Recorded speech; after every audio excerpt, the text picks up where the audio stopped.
2 years into Jake's role as Director of Galactic Innovation, the universe threw them a problem unlike anything they had faced before. It started with a distress signal from the edge of known space, in a region where no civilized species had ever traveled. The message was brief and desperate, transmitted on frequencies that should not have existed. "Director Martinez," the communications officer announced from her station on the Innovation Center's command deck. "We're receiving an automated signal from grid reference 447 Alpha. The transmission is unusual." Jake looked up from the research proposal he had been reviewing. Grid 447 Alpha was beyond the furthest human colonies, in a part of space that long-range sensors showed as empty. Unusual how?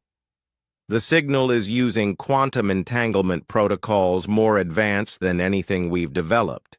It's asking for help, but the technology required to send it shouldn't exist.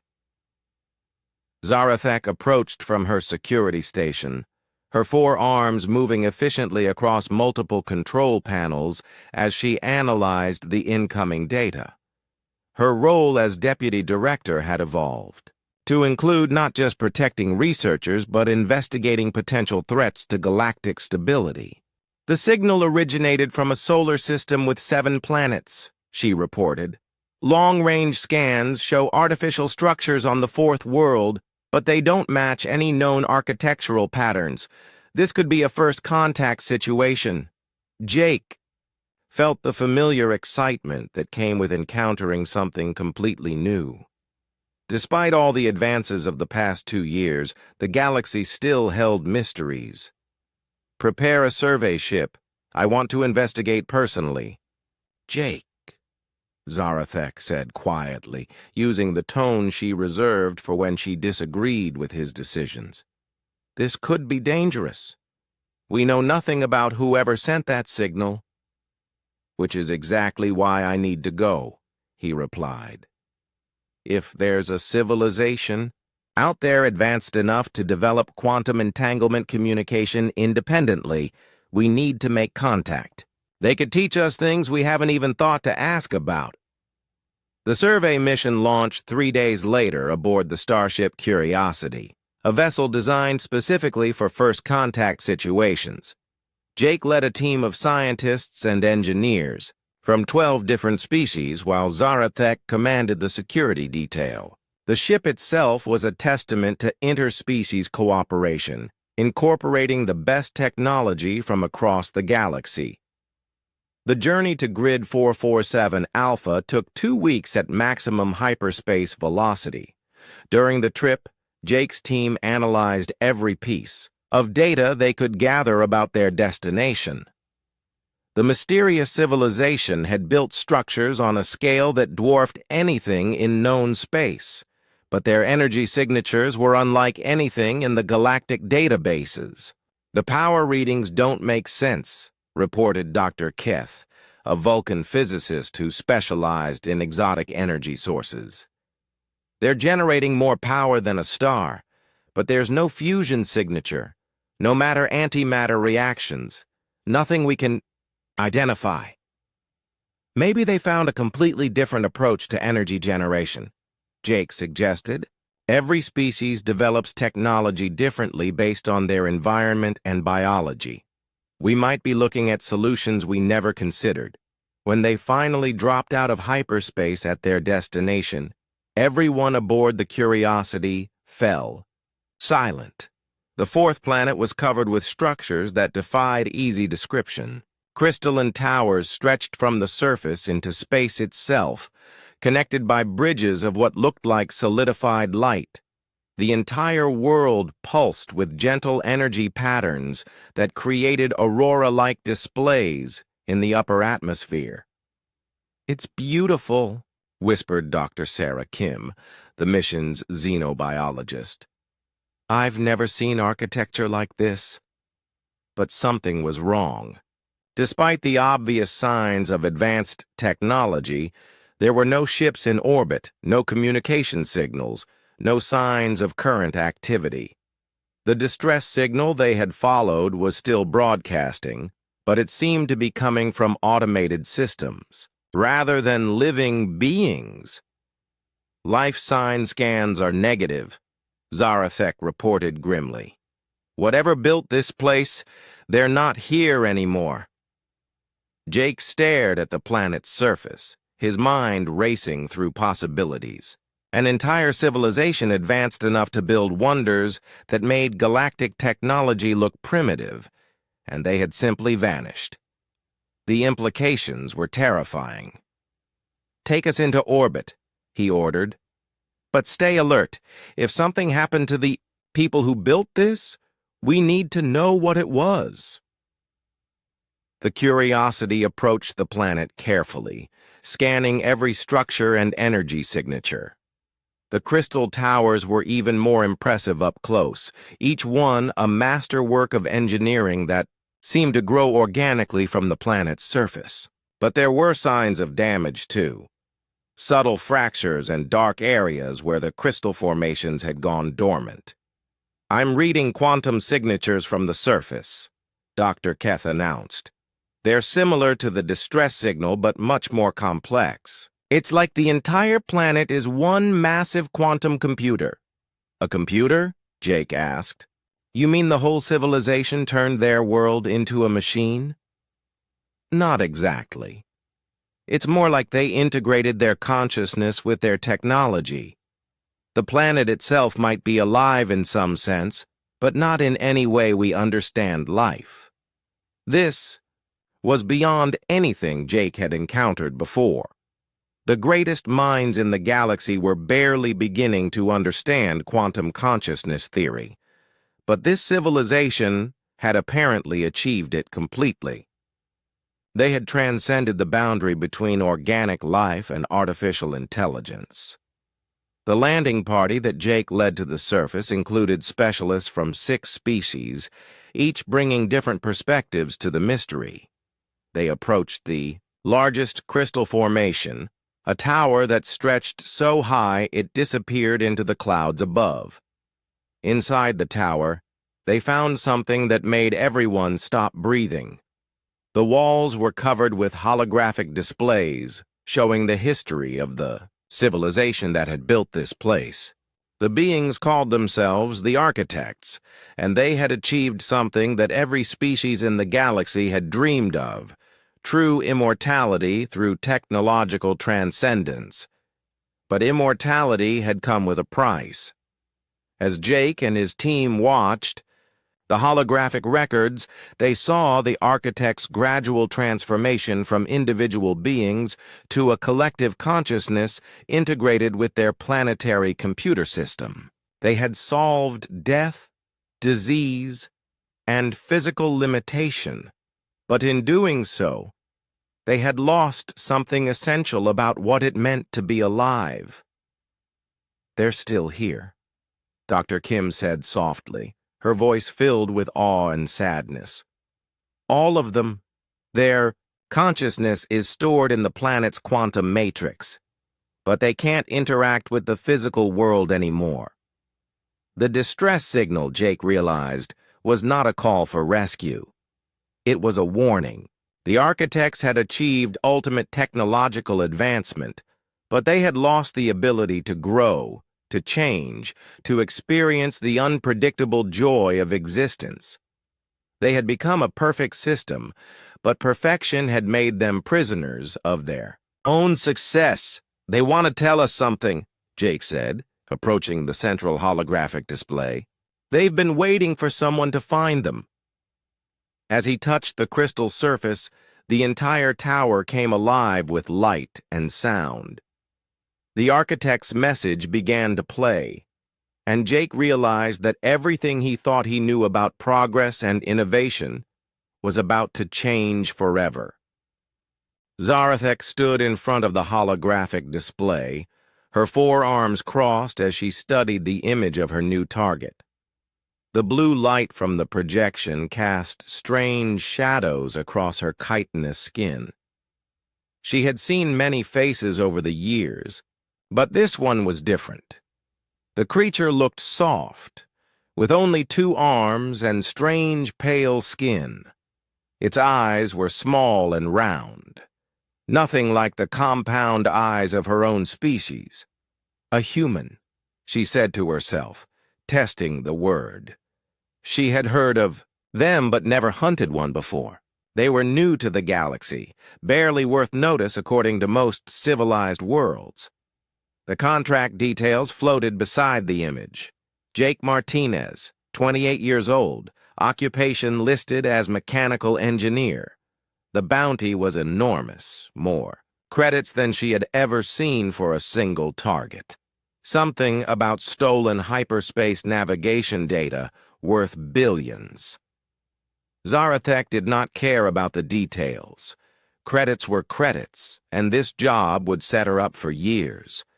She touched the hologram, with one of her clawed fingers zooming in on the target's location, Luna Station, orbiting the human homeworld. It was far from her current position, but her ship was fast. She had hunted across 17 star systems and brought back criminals from dozens of species. One more would not be difficult. Zarathek walked to her ship's command center, her boots clicking against the metal floor. The walls were covered with weapons and tracking equipment. Photos of past bounties lined one section, proof of her success rate. She was the best hunter in the Veltar species, maybe the best in this sector of the galaxy. She activated her ship's navigation system and plotted a course to human space. The journey would take several days, but that gave her time to study her target. She pulled up everything the Galactic Commerce Guild had given her about humans. The files were thin. Humans had only joined galactic society a few decades ago. They were considered primitive by most standards, though they had somehow developed faster-than-light travel on their own. Most species required help from older civilizations to achieve such technology. The humans had done it alone, which was unusual, but not impressive enough to change opinions about them. Zarathek read about their biology. They were fragile compared to her people, with thin skin and weak bones. They had only 2 arms and 2 eyes. They lived short lives and reproduced slowly. Everything about them suggested they would be easy prey. The ship's computer announced that they had entered hyperspace. Stars stretched into lines outside the windows as reality bent around them. Zarathek settled into her meditation pose, slowing her breathing and heart rate to conserve energy for the hunt ahead. 3 days later, her ship dropped out of hyperspace near Luna Station. The human outpost was smaller than she expected, just a collection of metal buildings connected by tubes and bridges. Ships moved in and out of the docking bays like insects around a hive. Zarathek activated her ship's cloaking device. The technology was advanced, stolen from a military vessel years ago. It bent light around her ship, making it invisible to most sensors. She moved closer to the station, studying the security systems and traffic patterns. Her computer scanned the stations, databases, looking for Jake Martinez. It found him quickly. He was registered at a small inn near the commercial district. His room was on the 3rd level, with a view of Earth hanging in the black sky like a blue marble. She watched him through the station's security cameras. He was taller than she expected, with dark hair and skin slightly darker than most humans she had seen in the files. He moved with purpose, not like someone who was hiding. He carried a small bag and seemed to be asking questions at various transport offices. Zarathek smiled, showing her sharp teeth. The target was trying to book passage somewhere, probably running from whatever crime he had committed. This would be easier than she thought. She waited until the station's night cycle, when fewer people were moving through the corridors.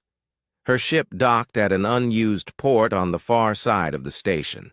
She disabled the security systems with a few button presses. her cybernetic implants interfacing directly with the station's network. Moving through the halls was simple. Her species had natural camouflage abilities, and her suit enhanced them further. She became like a shadow, invisible, to the few humans she passed. They never looked up from their data pads or noticed the slight shimmer in the air as she moved past them. Jake Martinez's room was on the 3rd level, just as her scans had shown. She used a sonic disruptor to unlock the door, the device making no sound as it worked. The door slid open silently. The human was asleep on a narrow bed, still fully clothed. He had fallen asleep while reading from a datapad. Technical diagrams glowed on the screen, showing engine schematics and mathematical formulas. Even in sleep, his face looked intelligent, not like the primitive creature she had expected. Zarathek moved closer, pulling out her neural disruptor. The weapon would knock him unconscious without permanent damage, making transport easier. She raised the device and fired. The blue energy hit Jake Martinez in the chest. His body went rigid for a moment, then relaxed completely. The datapad fell from his hands and clattered to the floor. She lifted him easily, surprised by how light he was compared to her usual targets. Her people were much denser and heavier. She threw him over one shoulder and checked the corridor before leaving the room. The journey back to her ship took only minutes. No one saw them, and the station security remained unaware of the breach. She placed the unconscious human in her ship's holding cell, a small room with reinforced walls and an energy barrier instead of a door. As her ship undocked and moved away from Luna Station, Zarathek felt the familiar satisfaction of a successful hunt. The target was secure, and soon she would collect her payment. She set course for the Guild's processing station, 3 days away at maximum speed. In his cell, Jake Martinez remained unconscious, unaware that his life had just changed forever. The neural disruptor would keep him out for several hours, giving Zarathek time to reach safe space before he woke up. She had captured her first human, and soon the galaxy would have one less criminal running free. Jake Martinez woke up slowly, his head pounding like someone had hit him with a hammer. The first thing he noticed was that everything felt wrong. The gravity was different, lighter than Earth normal, but heavier than Luna Station. The air tasted metallic and slightly sweet. Strange humming sounds came from somewhere beyond the walls.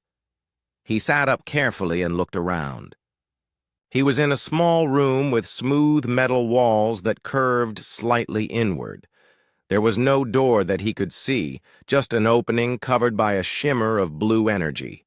A holding cell, he realized. Someone had kidnapped him. "Hello?" he called out, his voice echoing strangely in the enclosed space. "Is anyone there?" Heavy footsteps approached, and then she appeared. Jake had never seen anything like her before. She was tall, maybe 7 feet, with blue-black skin that looked like armor plates. 4 arms moved independently as she walked, and her eyes were large and multifaceted like an insect's. But she moved with intelligence and purpose, clearly not an animal. "You are awake," she said in accented but clear English. Her voice was deeper than a human woman's, with clicking sounds between some words. "Good. The neural disruptor sometimes causes lasting damage in primitive species." "Primitive species?" Jake stood up, testing his balance. "Lady, I don't know what you are or why you grabbed me, but calling humans primitive is pretty rich coming from someone who kidnaps people in their sleep." The alien tilted her head, studying him. "You are Jake Martinez. You stole classified hyperspace navigation data from the Galactic Commerce Guild. I am Zarathek, and I am bringing you to face justice." Justice? Jake laughed, though it sounded bitter. "The Guild doesn't want justice. They want to bury the research I developed because it threatens their monopoly. That data isn't stolen, it's mine. I created it." "That is what all criminals say," Zarathek replied, but something in her tone suggested uncertainty. Jake looked around his cell more carefully. The walls were seamless except for small vents near the ceiling, but the construction was interesting.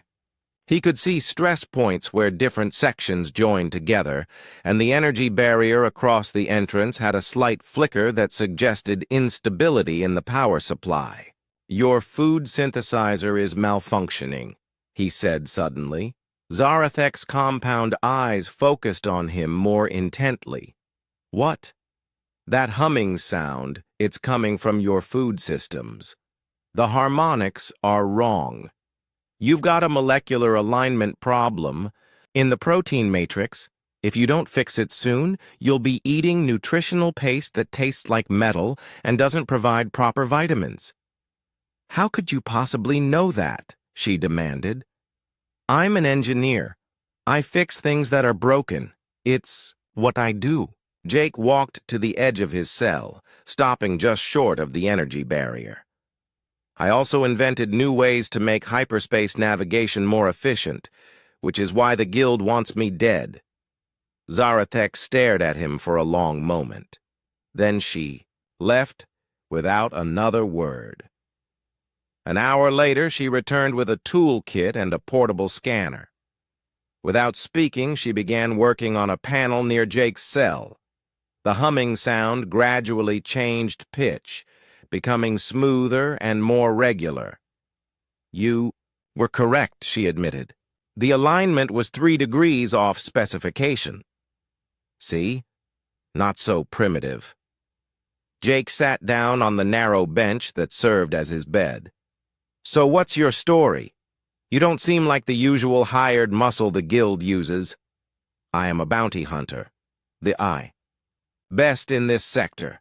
I track criminals and bring them to justice." "And you never wonder if the people paying you are telling the truth?"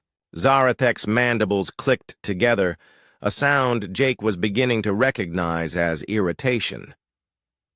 "The Guild pays well. Their reasons are not my concern." Maybe they should be. Over the next 2 days, their conversations became longer and more complex. Jake learned that Zarathek had been raised in government creches, trained from childhood to be a hunter. She had never known her parents or had friends. Her life was work, payment, and more work. In return, Jake told her about human society, about families and communities and people who worked together instead of just competing. He explained his research, how he had discovered ways to make hyperspace travel more efficient and accessible to smaller civilizations. "The Guild claims my work is dangerous," he said during one of their talks. "But really, it's just cheaper.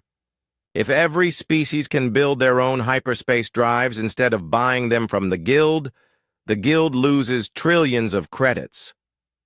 Zarathek listened more than she spoke, but Jake noticed she was spending more time near his cell. Sometimes she brought her own meals and ate while they talked. Her initial hostility was fading into something like curiosity. On the 3rd day, everything changed. Jake was explaining human music when alarms suddenly blared throughout the ship. Red lights flashed, and the whole vessel shuddered as if something had hit it. "Pirates!" Zarathek snarled, rushing to a control panel. 3 ships closing fast. They must have detected us when we dropped out of hyperspace to recalibrate the navigation systems." Through the ship's communication system, Jake could hear threatening voices demanding that Zarathek surrender her cargo and credits. Her response was a stream of what sounded like very creative curses in her own language. The ship shook again, harder this time. Sparks flew from several control panels, and the lights flickered. "Your power coupling is failing," Jake said urgently. "The overload from their weapons fire is creating feedback through your electrical systems." "I know that." Zarathek's 4 arms flew over multiple control surfaces at once, but the backup systems are not responding properly. "Let me help." She turned to stare at him. "You are a prisoner. I'm an engineer, and if this ship gets destroyed, we both die. Lower the barrier for 30 seconds. I can fix your power coupling." Another impact threw them both against the walls. Emergency lighting kicked in as the main power grid failed completely. Zarathek hesitated for only a moment, then shut down the energy barrier. Jake rushed to the main control panel, his hands moving quickly over the alien interface. The symbols were unfamiliar, but the underlying principles were the same as any electrical system. "Here," he said, pointing to a section of circuits. "You've got a bottleneck in the power distribution network. If we bypass these 2 relays and reroute through the secondary grid, we can restore full power." Working together, they rewired the damaged systems. Jake's fingers were more nimble than Zarathek's claws, able to make delicate connections in tight spaces. Within minutes, the lights came back on, and the engines resumed full power. "Now we can run," Zarathek said, engaging the ship's maximum acceleration. "Or we could fight," Jake suggested. "Your weapon systems are more powerful than theirs, but you're not using them efficiently. If you modulate the energy output in a rotating pattern, you can punch through their shields." Zarathek looked at him with something approaching respect. "You understand weapon systems too? Energy is energy. Doesn't matter if you're using it to power a mining drill or a plasma cannon." Following Jake's suggestions, Zarathek disabled 2 of the pirate ships and sent the 3rd running. As they jumped back into hyperspace, she realized that the human had never tried to escape, even when the energy barrier was down. Instead, he had helped save both their lives.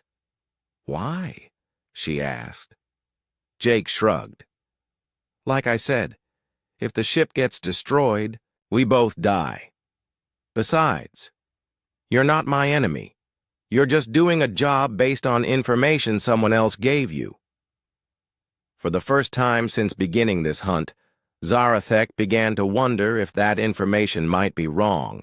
The guild processing station looked like a massive metal flower floating in space, with docking arms extending in all directions from a central hub.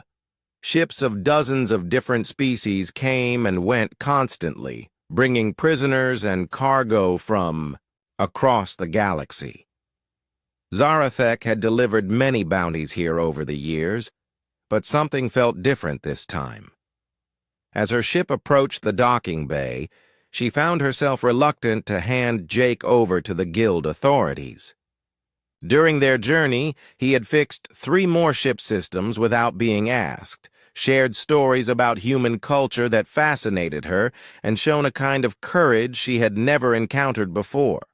He faced his capture with curiosity rather than fear, asking questions about her species and her life with genuine interest. "So this is where it ends," Jake said, looking out at the station through the cell's small viewport. He did not sound afraid, just thoughtful. "You know, I'm glad it was you who caught me instead of someone else." "Why?"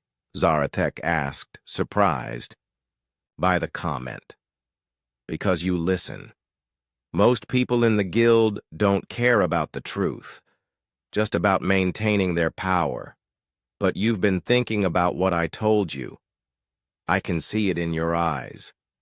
Zarathek's mandibles clicked softly. It was true.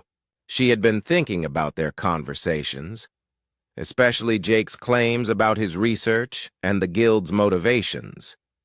She had always assumed her employers were honest because they paid well and on time.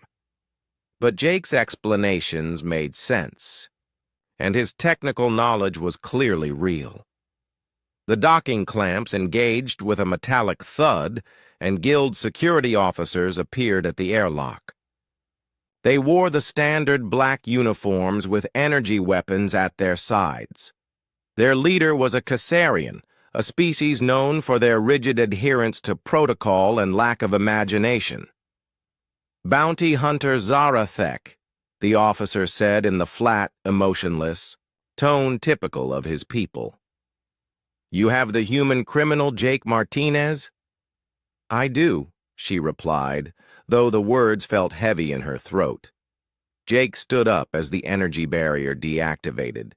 He held out his hands for restraints without being asked, showing the same calm acceptance he had maintained throughout the journey. The guards bound his wrists with energy shackles that glowed blue against his skin.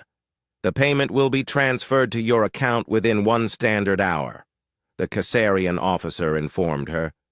"The prisoner will be processed according to guild regulations." As they led Jake away, he turned back to look at Zarathek one more time. "Thank you for the conversation," he said simply. "It made the trip interesting." After they left, Zarathek stood alone in her ship, feeling strangely empty. She had completed another successful hunt, earned more credits than any previous job, and should have been satisfied. Instead, she felt like she had made a terrible mistake. That evening, she went to the station's common area to collect her payment and arrange for ship repairs.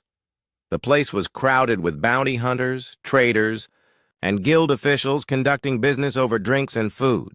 She found a quiet corner and ordered fermented grain alcohol, trying to wash away the uncomfortable feelings Jake's capture had created. At the table next to hers, 2 guild administrators were talking in voices they thought were quiet enough to avoid being overheard. But Zarathek's enhanced hearing picked up every word. "The Martinez situation is being handled," one of them said, a human woman with cold eyes and expensive clothing. "He'll have an unfortunate accident in his cell tonight. Suicide, the report will say. Depression over his crimes." "Good," replied her companion, a reptilian saurian with scarred scales. "His research was too dangerous to allow into general circulation. If other species could build hyperspace drives without our components, we'd lose half our revenue stream. The data has been secured and will be destroyed. By tomorrow, Jake Martinez and his innovations will be nothing but a memory." Zarathek's blood turned cold. Jake had been telling the truth. He was not a criminal, but an innovator, and the guild planned to murder him to protect their profits. She had delivered an innocent person to his death. She left the common area immediately, her mind racing. Jake was being held in the station's detention level, heavily guarded and monitored. A direct assault would be suicide, and even if she succeeded, they would both be fugitives for the rest of their lives, but she could not let him die for the crime of being too clever. Zarathek spent the next few hours studying the stations, layout, and security systems. Her hunter training included skills for infiltration and extraction, though she had never used them to break someone out before. The detention level had multiple checkpoints and sensor arrays, but she knew ways around most security systems. Late that night, during the station's rest cycle, she made her move. Her natural camouflage abilities and specialized equipment allowed her to slip past the outer guards. She disabled security cameras with targeted electromagnetic pulses and bypassed door locks with tools designed for tracking prey through fortified hideouts. The detention level was a maze of corridors lined with holding cells. She found Jake's cell using the station's own computer system, accessed through a maintenance terminal. But when she reached the right section, she heard voices and sounds of struggle coming from ahead. Peering around a corner, she saw something that made her mandibles spread in a predatory grin. Jake had somehow picked the lock on his cell and was in the process of freeing the other prisoners. A dozen beings of various species stood in the corridor, working together to disable the security systems and plan their escape. The main exit is blocked. Jake was saying to a group that included 2 Andorians, a Tellarite, and several species Zarathek did not recognize. But there's a maintenance shaft that leads to the cargo bays. If we can reach the docking level, we might be able to commandeer a ship. "How do you know about the maintenance systems?" asked one of the Andorians. "I've been listening to the station's operations for days," Jake replied. "Sound travels through metal, and I'm good at figuring out how things work. The shaft is behind that wall panel, 3rd one from the left." Zarathek stepped out of the shadows, her weapons holstered to show she was not a threat. The prisoners tensed, ready to fight, but Jake held up a hand to stop them. "Zarathek," he said with genuine surprise. "What are you doing here?" "I heard guild officials talking," she explained quickly. "They plan to kill you tonight and call it suicide. Everything you told me was true. I am sorry I did not believe you sooner." Jake smiled, the first truly happy expression she had seen from him. "Better late than never. Can you help us get out of here? My ship is docked on level 7. If we can reach it, we can escape together." Working as a team, they made their way through the maintenance tunnels Jake had identified. His knowledge of the station's systems proved invaluable, while Zarathek's combat skills cleared their path when they encountered security patrols. The other prisoners, inspired by Jake's leadership and Zarathek's expertise, fought with desperate courage. The hardest part was reaching the docking bay. Guild security had realized that prisoners were escaping and had locked down the entire station. Energy barriers blocked the main corridors, and armed guards patrolled every route to the ships. "There," Jake pointed to a ventilation grate large enough for them to crawl through. "That leads directly to your docking arm. We'll come out behind your ship, out of sight from the security station." As they prepared to make their final push, Jake grabbed Zarathek's arm. "Thank you," he said quietly. "You didn't have to do this." "Yes, I did," she replied. "A hunter who delivers innocent prey to slaughter is not a hunter. She is just a killer." They fought their way to her ship, Jake and the other prisoners proving surprisingly effective in combat despite their lack of formal training. Jake saved Zarathek's life twice during the running battle, once by pushing her out of the path of plasma fire, and once by jury-rigging an explosive device that took out a squad of pursuing guards, as her ship undocked and accelerated away from the station. Zarathek realized that everything in her life had changed. She was no longer a bounty hunter working for the guild. She was a fugitive, and Jake Martinez was no longer her prisoner but her partner. "So what now?" Jake asked as they jumped into hyperspace, leaving the guild station far behind. "Now we make them pay for their lies," Zarathek said grimly. "But first we need somewhere safe to plan our next move." Jake smiled, that same confident smile she was beginning to find attractive in ways she did not fully understand. "I know just the place." The abandoned mining colony in the Kepler belt looked like a ghost town floating in space. Dozens of empty buildings connected by sealed walkways drifted around a dead asteroid, their windows dark and their docking bays empty.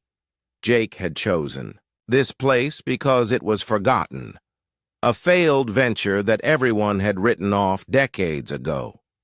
The mining company pulled out when they found the asteroid was mostly worthless rock, Jake explained, as Zarathek piloted her ship toward one of the larger structures. But they left all the basic infrastructure behind: power generators, life support, communications equipment, everything we need. They had been fugitives for 2 weeks now, moving from one hiding place to another while guild hunters searched for them. The other prisoners they had freed had scattered across the galaxy, but Jake and Zarathek had stayed together. She was the only person who could protect him from bounty hunters, and he was the only one who could prove the guild's corruption. The docking bay they entered was covered in dust, but still functional.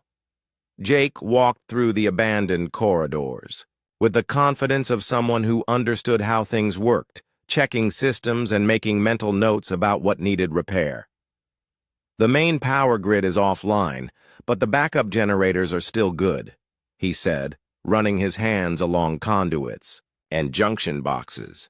Give me a few days and I can have this place running like new. Zarathek watched him work, fascinated by his ability to understand complex systems just by looking at them. Her species valued strength and hunting skill, but Jake's intelligence was something different. He could see connections that others missed and find solutions where others saw only problems. "What exactly are you planning to build here?" she asked. Jake turned to her with excitement in his eyes. "The human solution. A way to expose the guild's corruption to the entire galaxy at once and prove that the technology they're suppressing could benefit everyone." Over the next few days, Jake transformed the abandoned colony into a working research facility.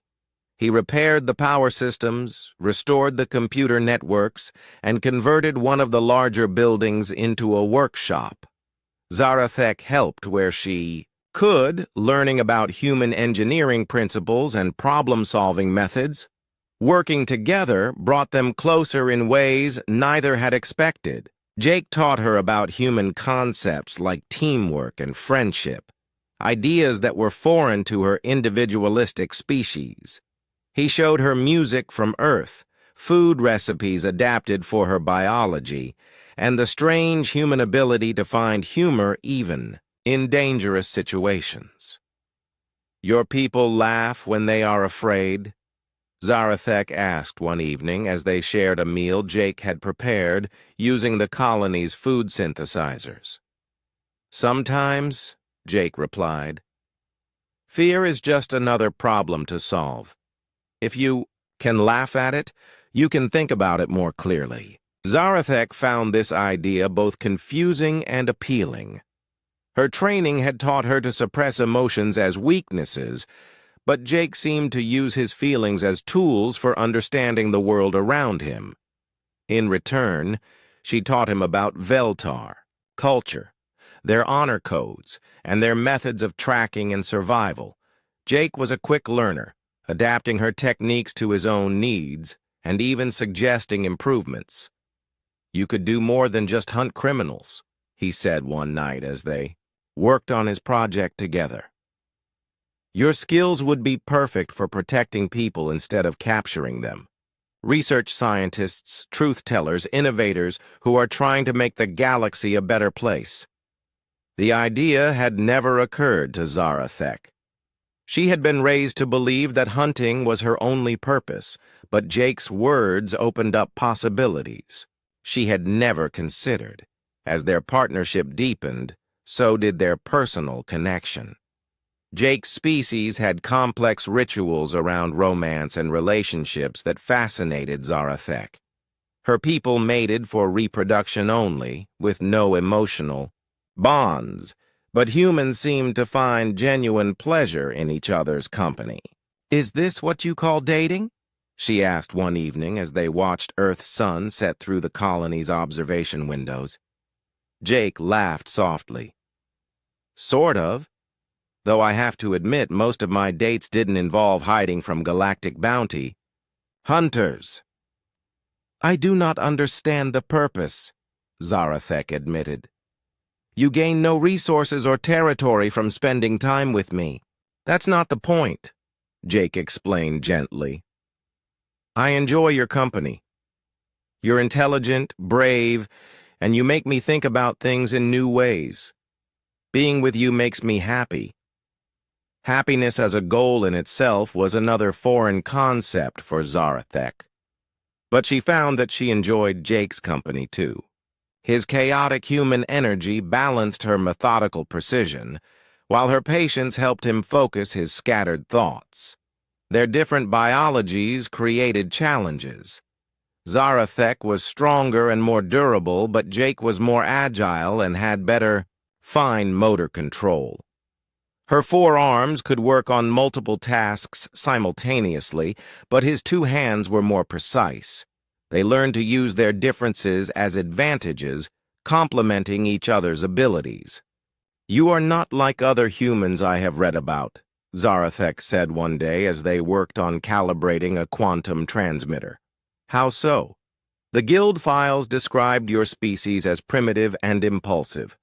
But you think ahead, plan carefully, and consider consequences. You are patient when patience is needed and quick when speed matters." Jake paused in his work and looked at her seriously. Maybe the guild files were wrong about a lot of things. As the days passed, Jake's device took shape. It was unlike anything Zarathek had ever seen, a combination of human innovation and alien technology that should not have worked, but somehow did. Jake explained that it was not just a communication system, but a demonstration of human potential. "The Guild claims that faster-than-light communication is impossible except through their relay network," he said, connecting crystalline components with fiber optic cables. "But they're wrong. If you use quantum entanglement principles in combination with hyperspace field manipulation, you can create instantaneous communication across any distance." "That sounds incredibly dangerous," Zarathek observed.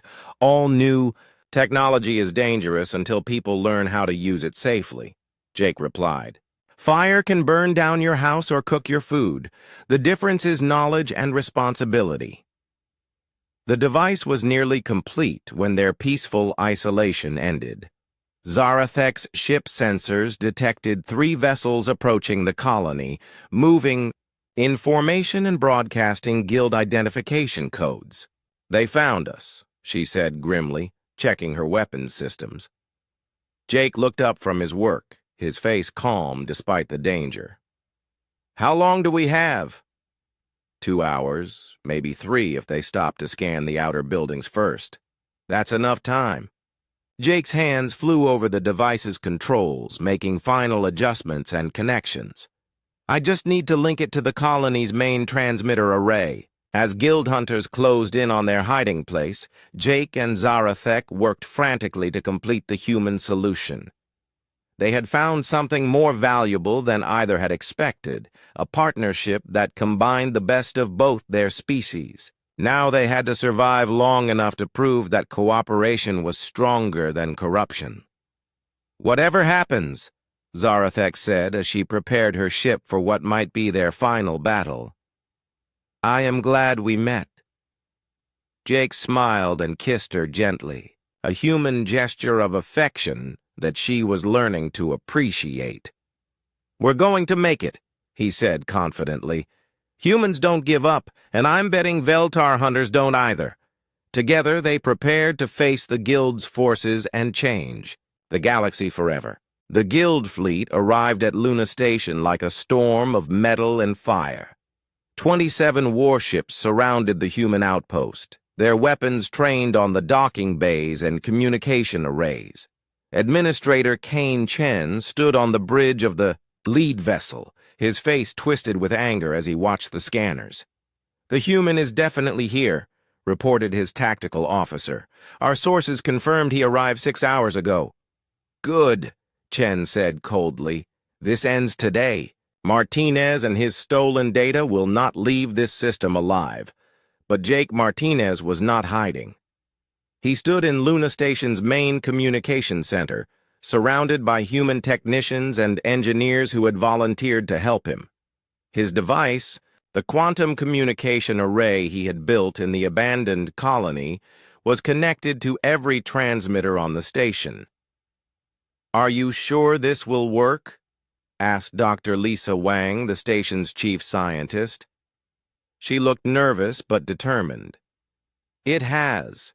To work," Jake replied, his fingers dancing over the control interface. "The Guild has controlled galactic communication for too long. Today we show everyone that there's a better way."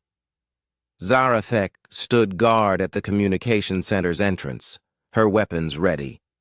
She had fought her way through 3 Guild boarding parties to reach this point, using every skill her people had taught her about hunting and survival. But now she was protecting instead of pursuing, and it felt right in a way that hunting criminals never had. "The fleet is demanding our surrender," announced the station commander over the intercom. "They're giving us 5 minutes before they start shooting." "5 minutes is all we need," Jake said confidently. He turned to Zarathek and smiled. "Ready to change the galaxy?" She nodded, her mandibles clicking with anticipation. "Show them what humans can do." Jake activated his device, and everything changed at once. The quantum communication array did not just send a message across space. It created a network of instantaneous connections between every inhabited system in the galaxy using principles that the Guild had claimed were impossible. Jake's stolen data was not just evidence of corruption, but proof of revolutionary technology that could benefit every species. The transmission went out simultaneously to thousands of worlds. It showed Guild officials discussing their plans to suppress human innovation, their schemes to maintain their monopoly on faster-than-light travel, and their orders to murder Jake rather than let his research become public. But it also demonstrated something far more important. "This is Jake Martinez, calling all species of the galactic community," his voice said across countless worlds. "For too long, we have been told that certain technologies are impossible, that progress must be controlled by a few powerful organizations. Today, humanity shows you that innovation cannot be stopped." The device itself was the proof. As Jake's message spread across the galaxy in real time, every recipient could see that instantaneous communication was not only possible but practical. Human engineering had broken through barriers that the Guild had insisted were absolute laws of physics. On the Andorian homeworld, scientists watched in amazement as the transmission arrived faster than light itself. On Vulcan, logic-driven researchers immediately began analyzing the technical specifications Jake had included. On Earth, engineers cheered as they realized their species had just changed the rules of galactic civilization. But it was not just about technology. Jake's message included cultural information, music, art, and stories from Earth. It showed humanity not as primitive newcomers, but as a species with unique perspectives and solutions. The galaxy saw human ingenuity, human courage, and human determination to make things better for everyone. Administrator Chen watched his carefully constructed conspiracy crumble in real time. Reports flooded in from across the galaxy as species after species demanded answers about Guild corruption. Stock prices for Guild-controlled companies crashed as investors realized that human technology would make their products obsolete. "Sir," his communications officer said nervously, "we're receiving messages from the Galactic Council. They're ordering us to stand down immediately and surrender all personnel involved in the suppression of human research." "I don't take orders from politicians," Chen snarled. "Destroy that station. Kill every human aboard." But before his ships could fire, something unexpected happened. Vessels from dozens of different species began dropping out of hyperspace around Luna Station. Andorian cruisers, Vulcan science ships, Tellarite freighters, and dozens of others formed a protective barrier around the human outpost. "This is Admiral Tapina of the Vulcan High Command," came a voice over the communication channels. By order of the Galactic Council, you are commanded to withdraw immediately. The humans are under our protection. The Council has no authority here, Chen replied angrily. The Council speaks for 400 member species, Tapana said calmly. You speak for a corrupt organization that has just been exposed to the entire galaxy. Choose your next actions carefully. Inside Luna Station, Jake and Zarathek watched the confrontation unfold on the main view screen. The Guild fleet was outnumbered 10-1, and more ships were arriving every minute. Species that had been enemies for centuries were working together to protect human innovation. They came, Jake said softly, amazement in his voice. All of them came. You showed them something they had never seen before, Zarathek replied, her hand finding his. Hope. The Guild fleet retreated without firing a shot. Administrator Chen and his conspirators were arrested within hours, charged with corruption, murder, and conspiracy to suppress beneficial technology. The Guild's monopoly on galactic communication and transportation collapsed as species after species adopted human innovations. But the real victory was not technological.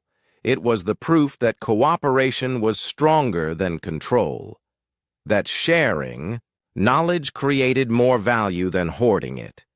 Humanity had not just solved a technical problem, but shown the galaxy a better way to live.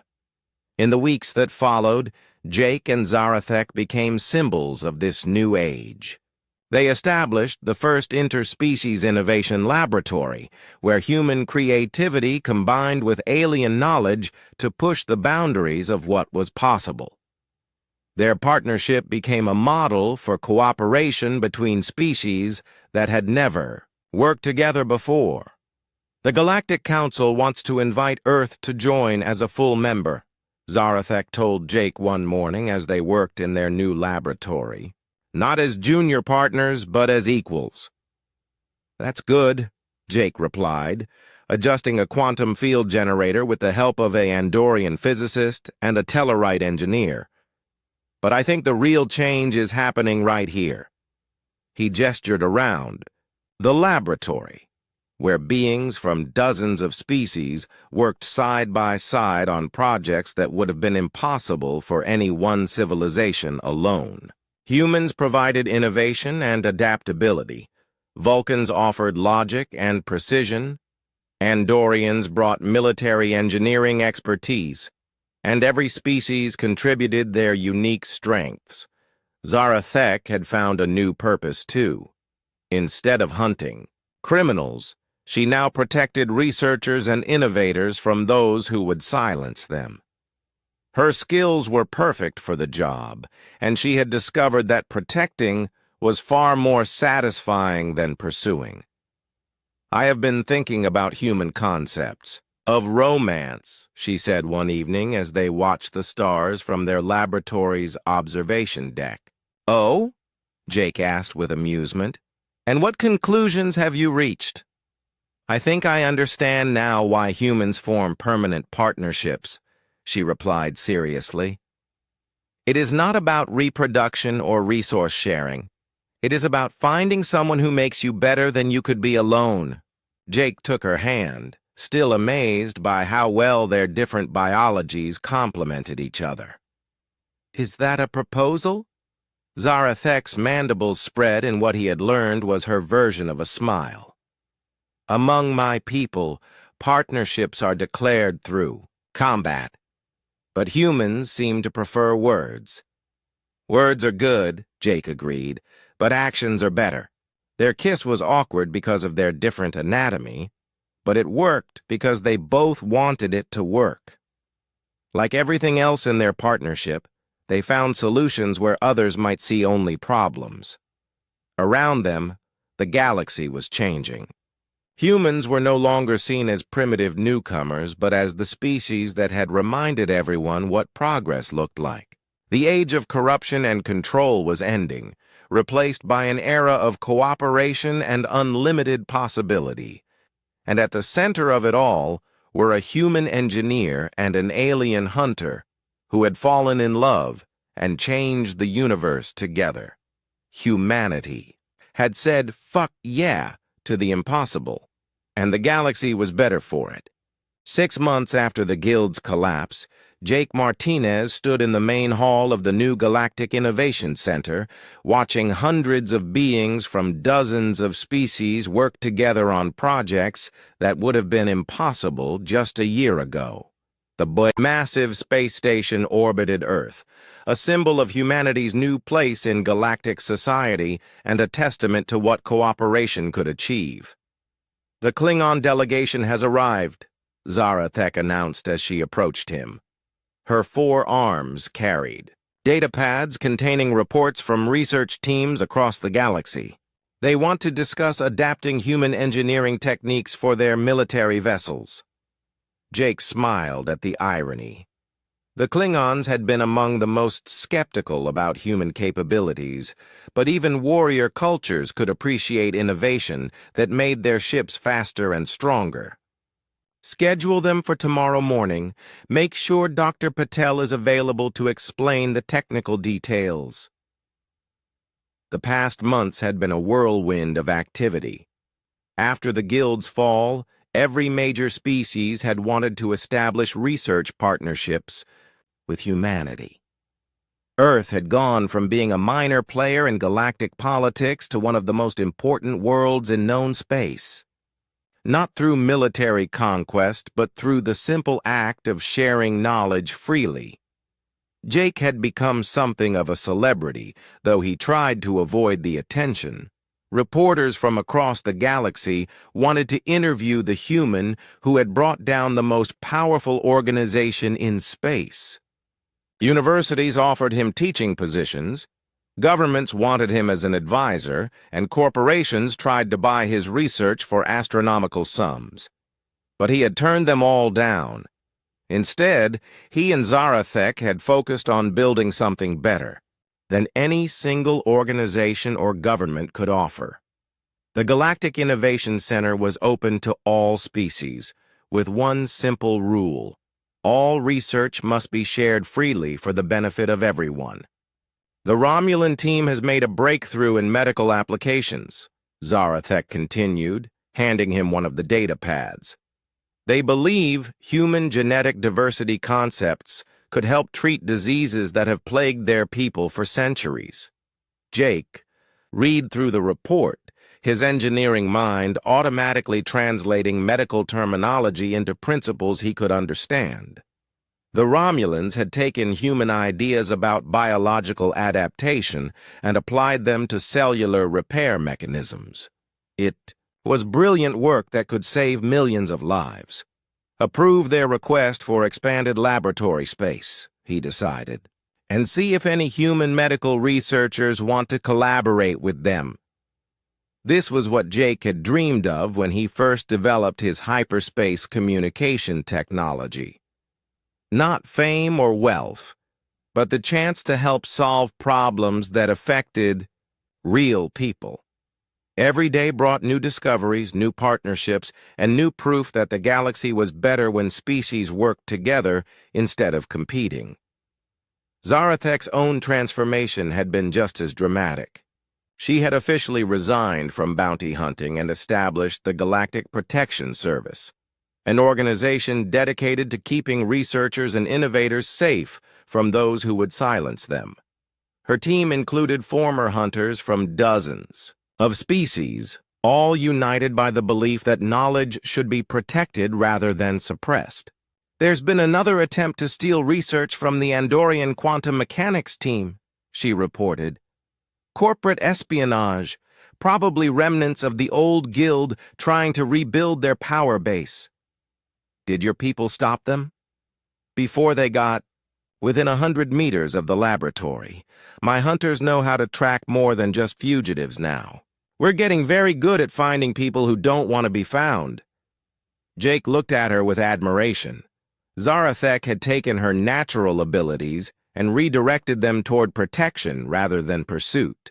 Her team had prevented dozens of thefts, assassinations, and sabotage attempts in the past months, allowing researchers to work without fear. Their personal relationship had continued to evolve as well. They had moved into shared quarters on the station, learning to adapt their different biologies and cultures into something that worked for both of them. It was not always easy, but they had discovered that their differences made them stronger as a team. The Earth Council wants to discuss expanding the human colony program, Zarathek said, handing him another datapad. 12 species have offered to share suitable planets with human settlers. This was another unexpected development. Instead of humans spreading across the galaxy by conquest or migration, other species were inviting them to establish colonies on their worlds. They wanted human innovation and problem-solving abilities close by, and humans were eager to explore new environments and challenges. "What's your assessment?" Jake asked. He had learned to value Zarathek's strategic thinking, which complemented his technical focus. "The offers are genuine," she replied. "My intelligence network confirms that all 12 species are facing real problems they believe humans can help solve. Water shortage on Deneb 7th, atmospheric instability on Kepler 442b, agricultural challenges on New Vulcan." Jake nodded thoughtfully. Each of these problems would require different approaches, but humans had a history of adapting to challenging environments. More importantly, working alongside alien species would accelerate human development and create stronger bonds between civilizations.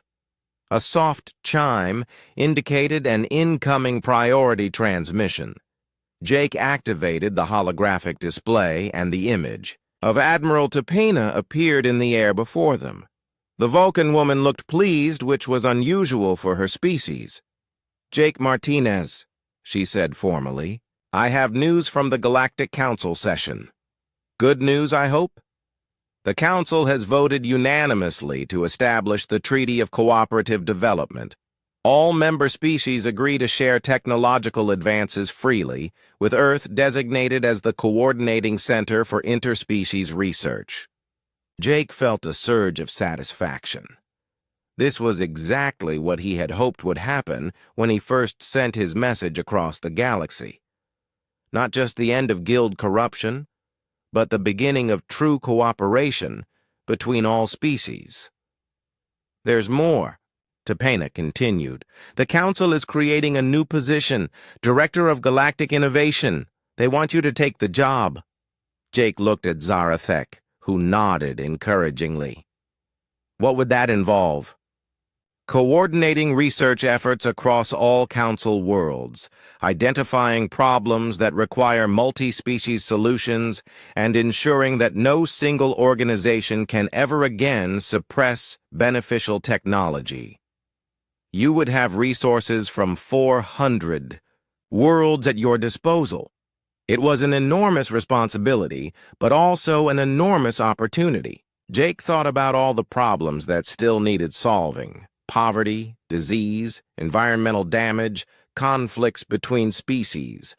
With the combined knowledge of the entire galaxy, they could address challenges that no single civilization could handle alone.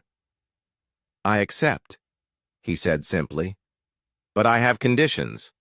Tapena raised an eyebrow in the Vulcan equivalent of surprise. "You wish to negotiate with the Galactic Council?" "I want Zarathek as my deputy director with full authority over security and protection services. And I want the center to remain here, orbiting Earth, as a symbol that innovation belongs to everyone." "Agreed," Tapena said without hesitation. "When can you begin?" Jake looked around the busy hall at beings from dozens of worlds working together on projects that would benefit billions of people. Then he looked at Zarathek, the alien hunter who had become his partner in every possible way. "We already have," he replied.